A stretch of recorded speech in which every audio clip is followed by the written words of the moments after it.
Hi. I don't know. Can you guys see me or hear me? Okay, thank you.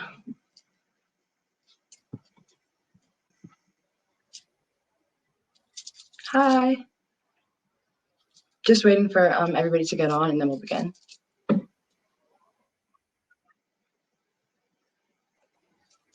You can hear me, Michaela?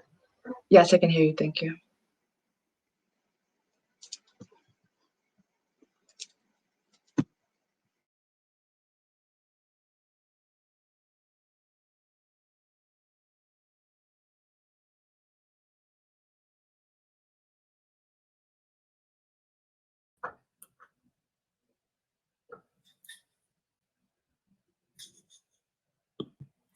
Hi. Good morning. Can you hear me? Yes, we can hear you. Okay. I think we're waiting for two others. Sorry. Julian. Is it Michaela? Yes, I'm Kayla. Gillian, nice to meet you. Nice to meet you too. Hi there, Jamila.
I don't know if we should start, but I think we're just waiting on Gabrielle, Foushee, and Sherkera.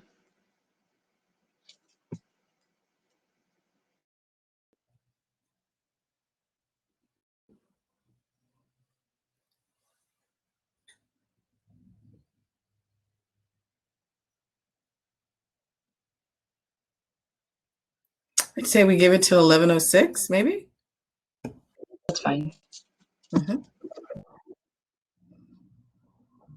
You look great.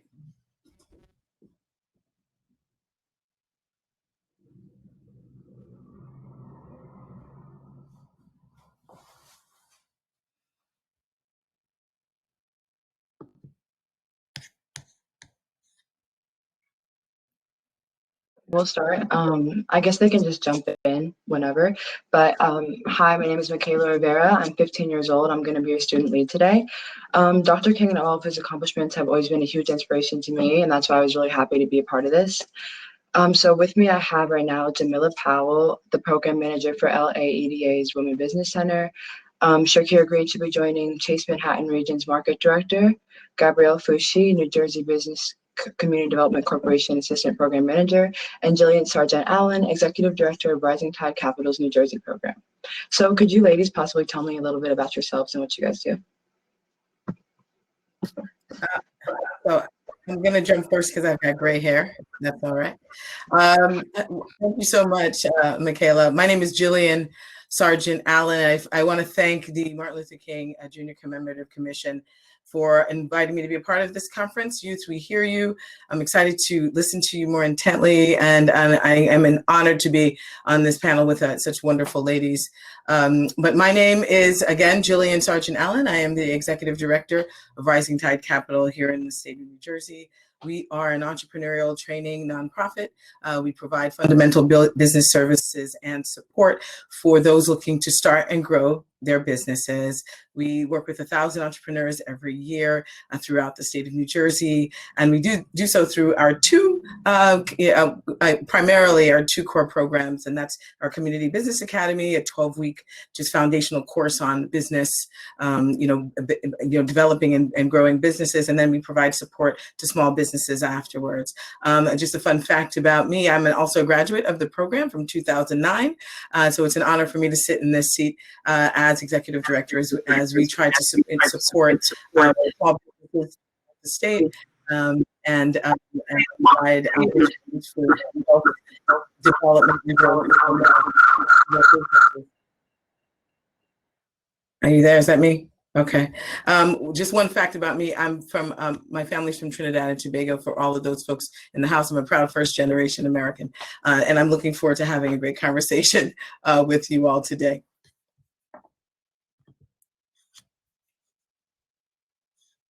Much for that. That was really inspiring.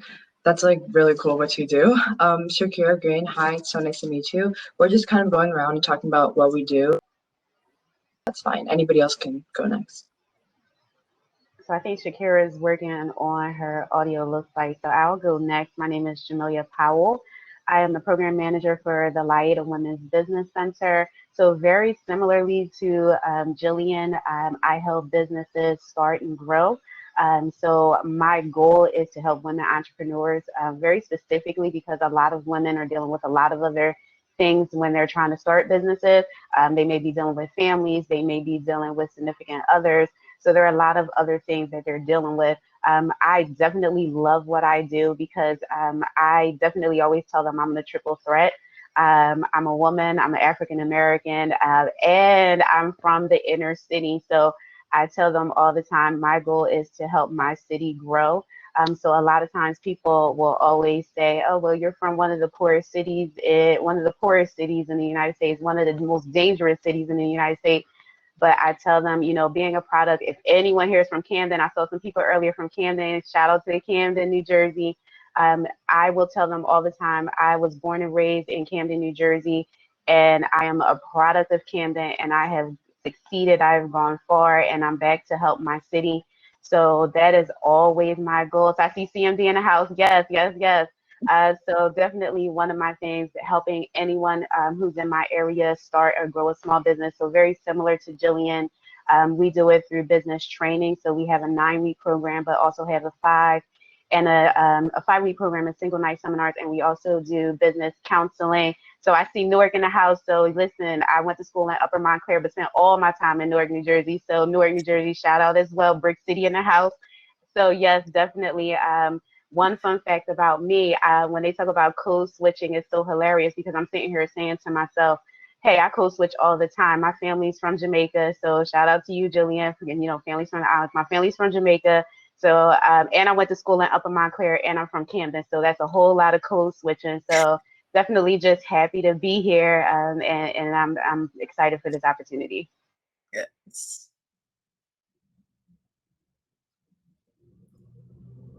Thank you so much. So yeah, you can go ahead.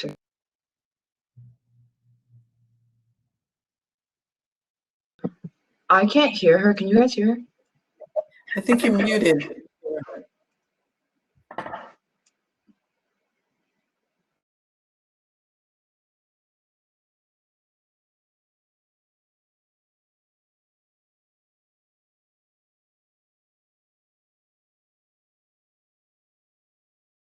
Now, Michaela. You can hear me? Business. Everyone, so excited to be here on this platform and to give back to our community, especially with these prestigious women. My name is Sherkera Green, born and raised in Jersey City. I've been in the financial industry for over 17 years. I started off as a teller, worked my way up to personal banker, Was a supervisor, mortgage consultant, branch manager. I used to be with Wells Fargo for 15 years. I'm now with JP Morgan Chase. I've been at the firm for the past 2 years. I'm really excited to work with the #1 financial institution right now. We've got so many amazing things that we're working on. I lead a team of professionals of 292 in the Manhattan market. I have everything from the World Trade Center up to 5th and 21st Street. And so I'm just excited to be here to share whatever knowledge and information I can bring to the table. Thank you so much. Back to you, Makalya. So much. That was really great. So I have a few topics that I was wondering if I could just get each of you guys' insight on. So the first thing I was kind of wondering about is financial literacy. How do you think that's important, and how does that affect somebody's life? I can kick that off. Financial literacy is extremely important. For me, let's just definition of money. When I think about money, I think about money allows us the power to leave a job that we may be unhappy with. It allows us to provide for our family, to create a lifestyle for our children. It allows us to take that trip that we want across the world. It allows us to start that business that we always dreamed of. And so when you think about money, I always go back to my childhood and what were some of the things that I was taught as a young girl.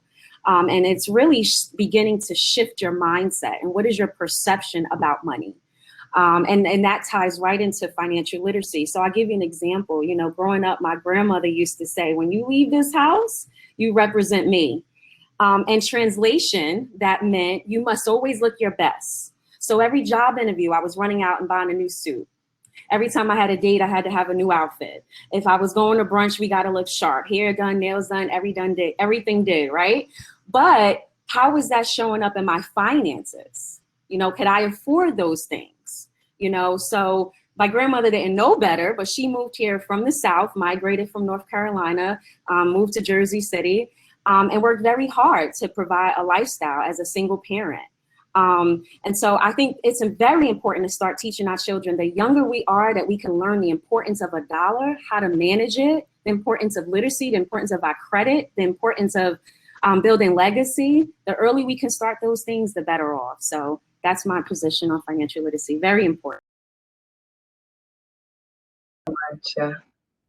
And I'll jump right in there from, you know, as young people, we're speaking to, you know, young people from across the state today, talking about, you know, the financial literacy. The piece of that that's so important is that it affects you. Any practices that you engage in and start to build today become your future, right, practices, right? So if you're disciplined in the financial, whether the accounting for your funding and spending your money and wisely, it then becomes a practice that you execute as an adult. What I find in working with entrepreneurs, and by the way, Sherkera, we're really going to talk after this because we're headquartered in Jersey City. I lived there for 20 years, and yeah, we probably know the same people, so we're going to talk about that. But while you watch, when you watch, you know, my entrepreneurs, the teams that we work with, their financial health is so important while building a business. So your business credit is the same as your personal credit in the first 5 years of your business launch, right? So you have to remember that the practices from a young is important to make sure that it goes into it becomes a habit for you long term. And bottom line, money is a tool. It's a tool. It doesn't define you. But the discipline and the practices, the behaviors, the characteristics will define you. So it's important to be mindful and responsible and accountable to those practices as you grow. And learning it as a young person is important.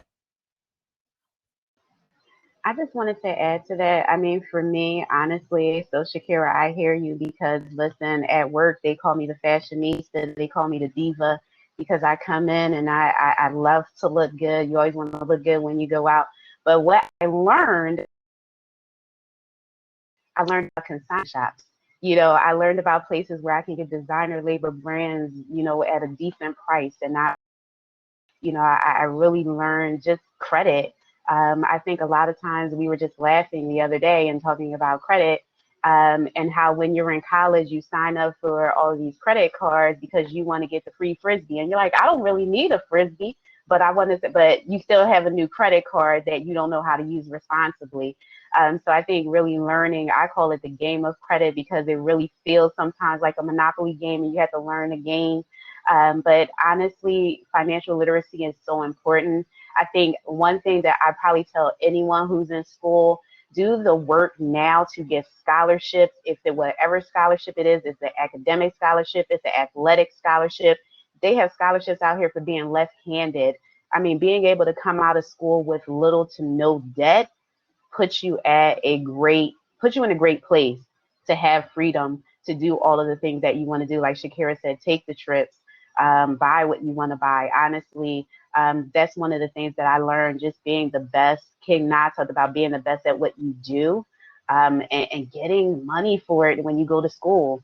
I think it's so important. Being able to, manage your money. I, a lot of times, had a side job in the summer in college. And I used to find really creative ways to eat good in the cafeteria with no money. So I think really just the little things are so important. Someone put in the chat, what financial literacy books. I'm a podcast girl because I'm always on the go. So I listen to Side Hustle Pro. I listen to Business Boutique. There are so many things out there that you can do. If you don't have the time to sit down and read, just listen to podcasts about what you're ambitious about, what you love. There's so many out there. I think it's definitely ways that you can do it. The Budgetnista. So those are things that I listen to now as far as podcasts, because I don't get the chance to sit down and read as much as I like to. Yeah, thank you so much. That was great. So I definitely agree with that. I think it's like about finding creative ways to go about it and like making the most out of what you have while still being like diligent with your finances. And Gabrielle, we were just talking about financial literacy. So if you wanted to talk about that a little bit, you could go ahead. Hi, can you guys hear me pretty good? Hi, I'm sorry. There's been some technical difficulties, but I'm here. And I wanted to talk about financial literacy as far as working with young people. Is that first you need to understand how to budget what you already have. If you don't have anything, then you need to obtain money and good credit, and making sure that you check your credit score, because actually credit is power. Credit is power. You can get things when you don't have money if you have great credit.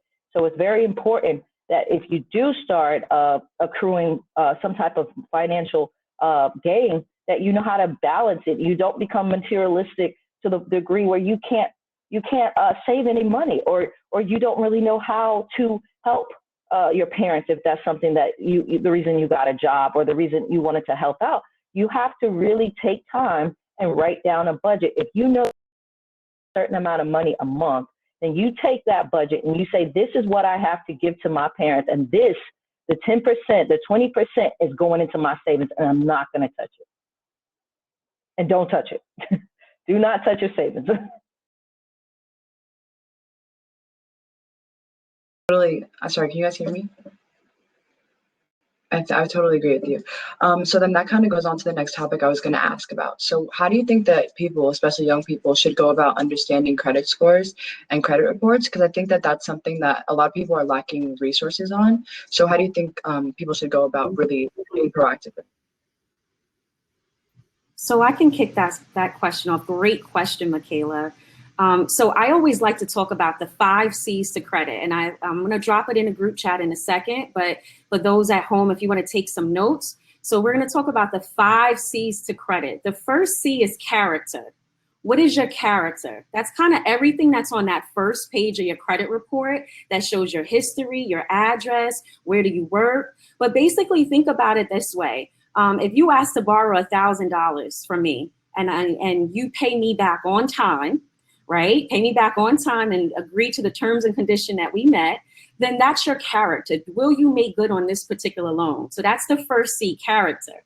The second key C that I want you to write down is capacity. Capacity is, what is your debt to income ratio?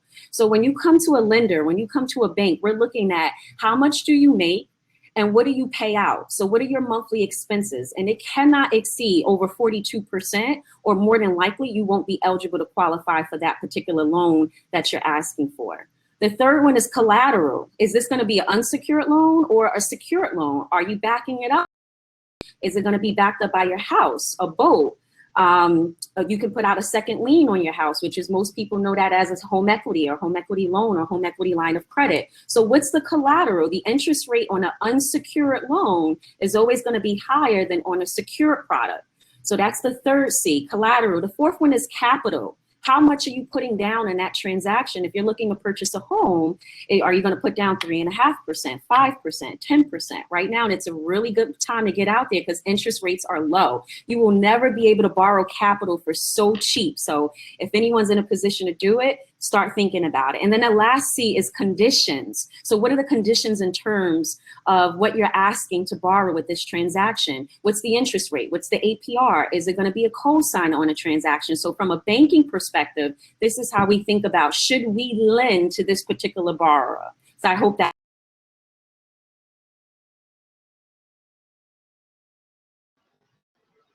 And I definitely thank you, Sherkera, because honestly, I think that is something that you into when you're starting a business, because Gillian talked about it a little bit before. A lot of times they're starting out looking at your personal credit.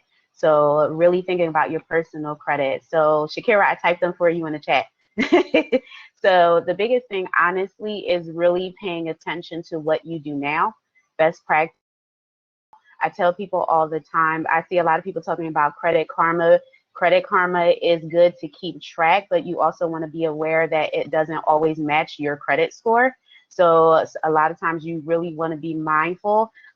Credit Karma can be off by a number of points. You think you're doing well in one place and you're not doing so great in another. So definitely pay attention, but it is good to really look at it.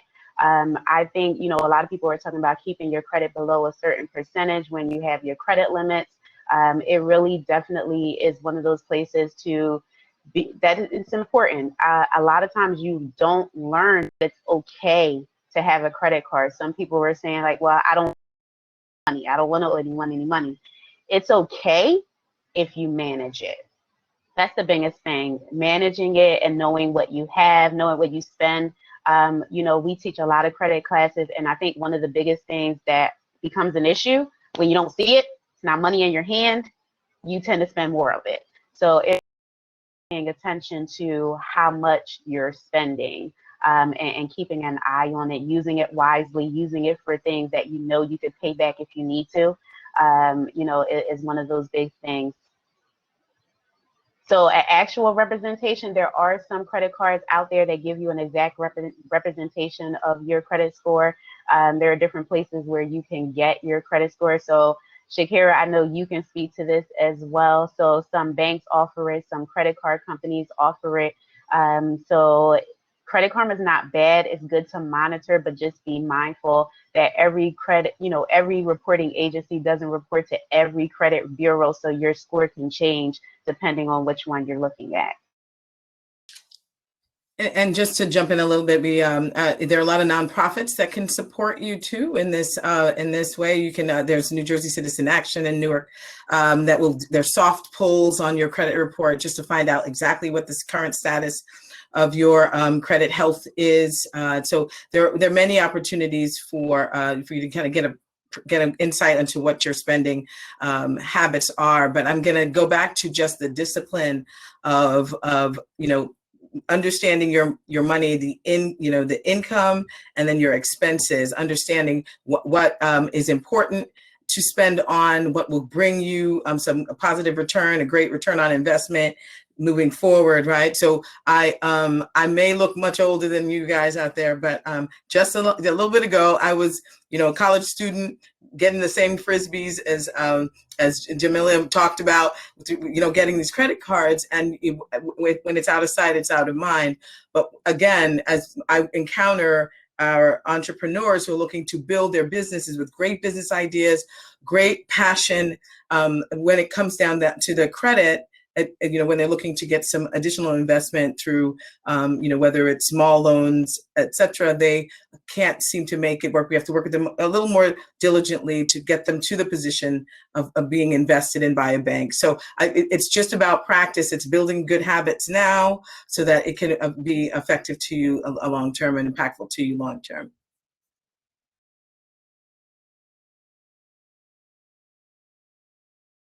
Okay. I have one more add, if that's okay, because I know we have a lot of students on the call on the chat, and they're thinking about going to college. And one thing that I think people don't take advantage of is if you have a responsible guardian or parent, what they can begin to do is start building your credit up as they're in high school. A lot of people don't utilize that. You can put that student on as a secondary signer, and it starts to build up some credit.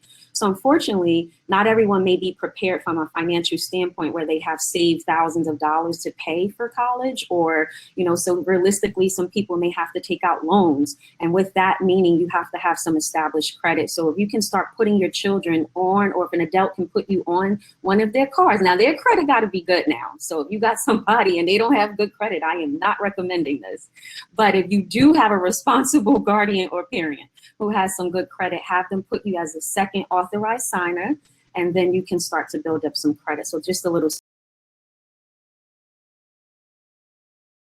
So Sherkera, really quickly, I'm sorry, Michaela, but I'm kind of watching the chat with you. Someone asked about those 529 plans. So those plans that a lot of parents use saving for college.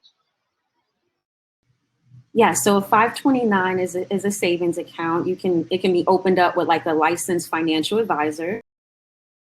529, they are awesome, but a couple things. So the interest rates on them, it accrues interest for the life of the loan, right? Until you start paying interest on it when the child goes to college.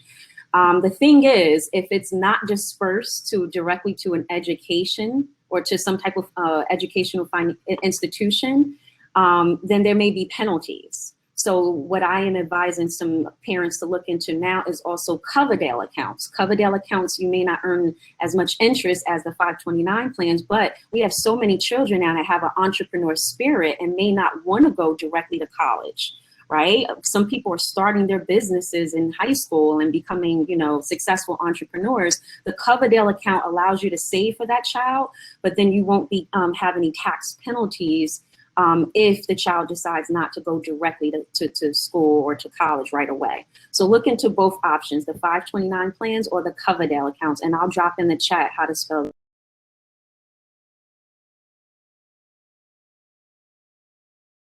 So much. Those are really great tips, and I've actually never heard a thing about being able to go join somebody's credit, but I think that's really helpful to a lot of people. And then you guys all kind of touched on this a little bit, but this was another topic I was wondering about. So how do you think that financial stability affects going into entrepreneurship to try to start personal income? How do you think that that's important for that? I'm just gonna jump in and echo the words of Dr. Worsley in the code switching session. Just about anything can be monetized, just about anything. So is it that I think entrepreneurship really is about you taking control of your earnings by offering a product or service or an event that people will pay money for, and that will bring you income and revenue, right? But being an entrepreneur is also being, identifying problems and offering solutions, right? Innovative solutions, simple solutions.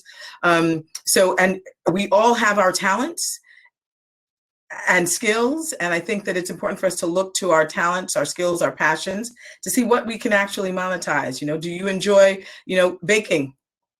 Do you want to make cookies and sell them? Do you enjoy, sitting with dogs or young children? Do you want to take them for walks? There are things that we're doing today already that we can offer as a service. Shoveling snow. I know that I live in Newark right now, and there was nobody during the snowstorm to help assist her out with the shoveling. And it would have been an opportunity for, some income generation. So entrepreneurship doesn't have to be this huge pie in the sky, goal with venture capitalism, meaning, Jay-Z's going to invest in your business, but it's really about getting started with in exchange for your effort, there's someone who's going to pay for your service because it's a valued service, and it offers a solution to a problem. So if we can do that, babysitting circles used to exist when I was younger, and so I'm not sure, given the current climate, there are ways that we can use what we're doing already, tutors, all kinds of things that we can do to monetize it so that we can get some income, as Gabrielle says, so that you can start budgeting the money that you are getting in, right? So to start putting it on paper, like how will I spend this money wisely? May I say a little bit about that as well? I know that working in high school here in Patterson, when I was serving with AmeriCorps last year, I had a few kids who realized they did purchase some expensive shoes. So they went and resold the shoes, and they started to make a profit because sometimes they would change the color of the shoes, or they'll put a signature with the shoes. I mean, they were very creative individuals. And I had even some young people that were in robotics. They started building things, and people were like, wow, I want this. And, and so someone decided to invest in them, like individuals, people in the community, people banking, in the banking industry will see it and say, okay, listen, I probably can get your parents approved for $5,000. Will that be enough for your supplies or whatever? But I started most of my businesses at home. I found products at home, and I said, wow, okay, pencil, paper, I can write. So I became a published author. I found little things about soap and a deodorant and things that I couldn't wear anymore. I said, okay, this is what I can. I can use shea butter. I can use products that I know are safe for me. And I just started to create. I YouTubed, I researched. One thing about being an entrepreneur is what makes your business different from everyone else. What makes someone say, I got to spend my last $5 on you? And when you are so good at what you do, and you can give a great speech about what you're passionate about, why you're doing it, and what's the cause, and that you want to go to college, or you just want to be a person that you work for yourself. You don't want to work for anyone else. So then you say, this is why I want to do it. I want to take care of my family. I want to provide for myself. People see your story. That's one thing that I realized with entrepreneurs. If you have a solid story, people will invest. If you're authentic, if you have great character, you have great integrity and morals, people will buy your product.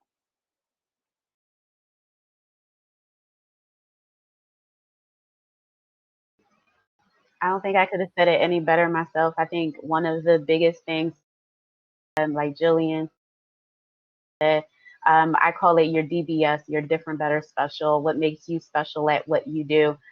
Someone put in the chat, personal trainer. I said, look, we all can probably use one right now, and you would make tons of money.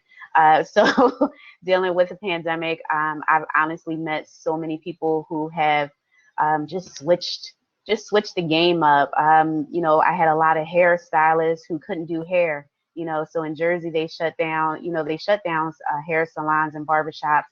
And one of my young ladies, she started putting out her hair products, so she didn't miss a beat. One of them went on YouTube and started, showing videos on how to cut your hair at home. So, I mean, like Gillian said, think about what you can do now that just starts to add money to your future. When I was in college, I was a hustler. I would braid hair. I would make baskets for Valentine's Day. Whatever it is, I'm going to make it happen. The biggest thing is just being responsible with it. Someone in the chat said, pay yourself first. That is probably the most important thing, to pay yourself first. Save. So one thing that I definitely always did, I was always a saver. Like to look good, but I'm still going to be a saver. So the biggest thing is making sure you find those different ways. A lot of people were talking about investing in your 20s. Someone talked about investing in your 20s. I started working in my 20s. I started to invest in the stock of the company that I work for. So I said, hey, if I'm working for you, I may as well let you pay me too. I'm getting paid to do this, pay me. Mm-hmm. So I still own that stock today, no longer with that company. 401k, so Sherkera talked about that. There are high yield savings accounts. A lot of banks do it. A lot of credit card companies looking at it, reading and learning and researching. So someone said Robinhood. You have Robinhood, which does fractional stocks. So a lot of times it's really just, you have to be diligent, honestly. Like King Na said, dedication to paying attention to what you do. My brother worked at Nordstrom and he worked at Foot Locker. And like Gabrielle said, he would get the latest shoes and resell them. And he used to make a ton of money. So, you know, that was one of his things. So it really is figuring out what you do well, what you're different, you know, you're different, better, special, and just work it. And you can do that as early as you can, and you can do it. So definitely one of those things. But in your 20s, you can start now. It doesn't even have to be your 20s. You can start in your teens and start now. I just wanted to add one thing, because I think the what would wrap this up really nicely is the coins that we're talking about stacking are going to be important financially, but you know, going back to what Sherkera said, your character, so your social capital, your financial capital is important, but your social capital, so you deliver on a service and things aren't necessarily at the quality, you have to come back and make it right. You create a social relationships that will help support you and you can be supportive of. And I think that is going to, when we have that and all of those pieces working together, you know, entrepreneurship and it's a mindset, by the way, it will be successful for you as you grow.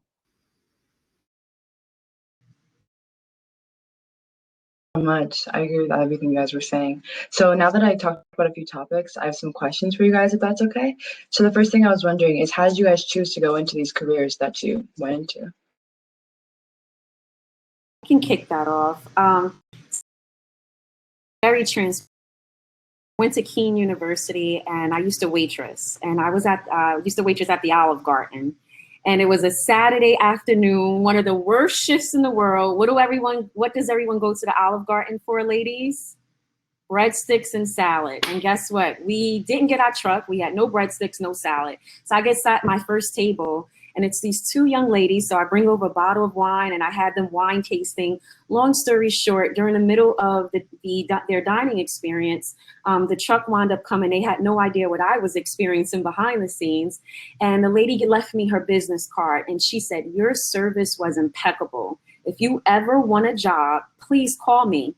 And I was paying my way through college by myself, raised by a single mom. And so I actually took her up on her offer, because that semester they changed the way billing went. So you had to pay up front for the semester that you were registering for.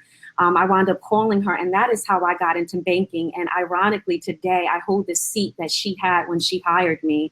And so I share that story all the time. One, because you build relationships with people. You know, you never know who presence you may be in, who you can connect with, and who knew that I was going to school for broadcasting. I thought I was going to be the next Brenda Blackman. Clearly that didn't work out. But, you know, so that's actually how I got into banking. It was by an accident, but I love it. I've been very truly blessed to work with some phenomenal people, but to give back to my community, and you never know how God is going to use you. So that's my story, and I hope that it inspires someone today.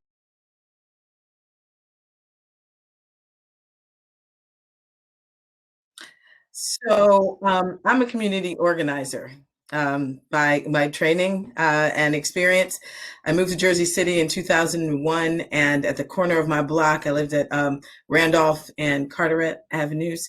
There was a lot of other type of entrepreneurial activity going on at the corner, and we had and it was a challenge that the community had, and we came together, spoke about the importance of the safety of our neighbors, and we worked together with the city officials to remove that activity from our corner. And from that, we built on that win, and we were able to come out against a high-rise building in our neighborhood, and we worked together and got that win. We had a chromium contamination, and we were able to get the cleanup to the tune of $500 million.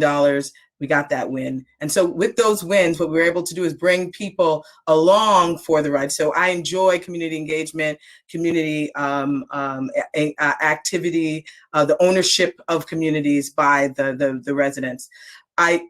Working with Rising Tide Capital, I started a business that was a collectively owned business, a cooperative grocery store, and we had members of the community from uptown and downtown of different income levels working together to get quality food items for affordable prices. And so in that space, what I realized, the power of the collective is more important than the power of the individual, and it's more impactful. So in the years of Rising Tide, I've done everything from healthy food access work to affordable housing development and community engagement, reinvestment work.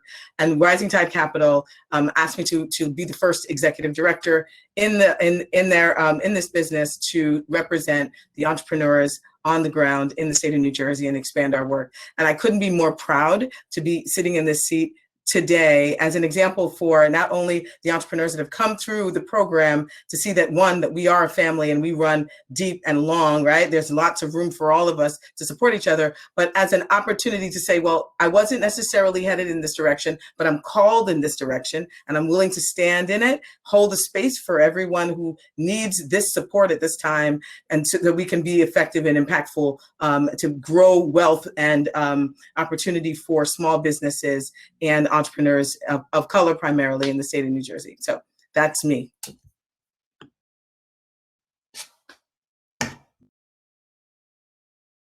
So I'm from North Carolina.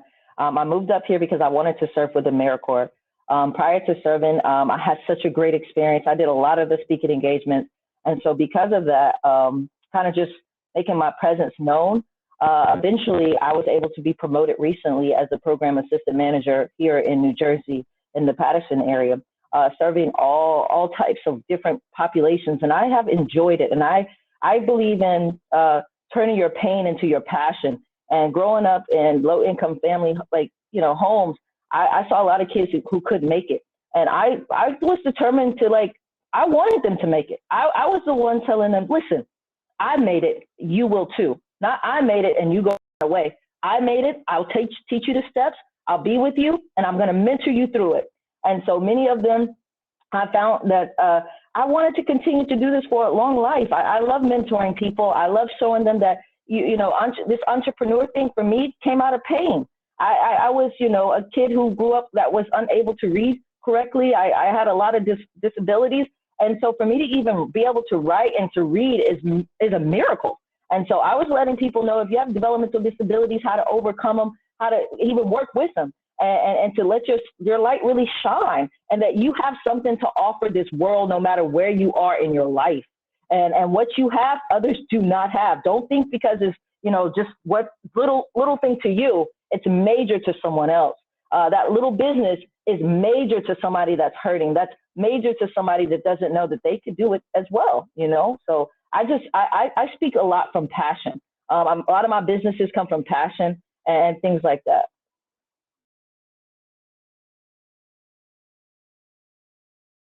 And I want to go after Gabrielle because I think I should probably leave it there. But the way I got to this organization, passion for entrepreneurship. So, living in the city of Camden, my uncle has a business and my dad had a business in the city of Camden. Another uncle had the city of Camden. So honestly, I've always loved entrepreneurship, always seen it around me. Honestly, I started in corporate America. It's crazy because you start in corporate America and you think you're going to get all of this money and it's going to be so great. And you deal with a lot of stuff.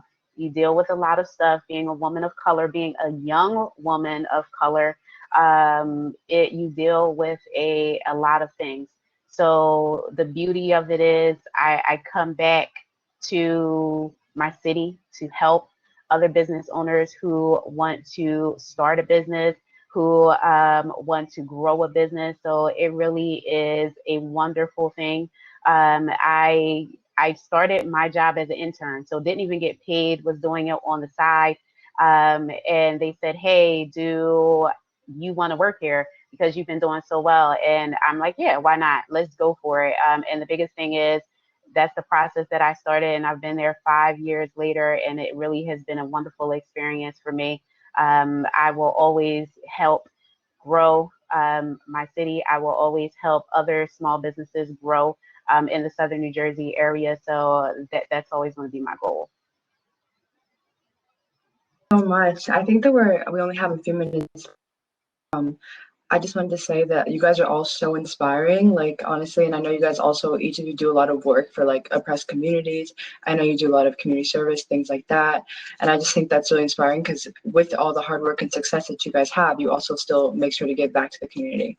So yeah, it was really a pleasure to talk to you guys. Does anybody in the chat have any questions that I can read out loud?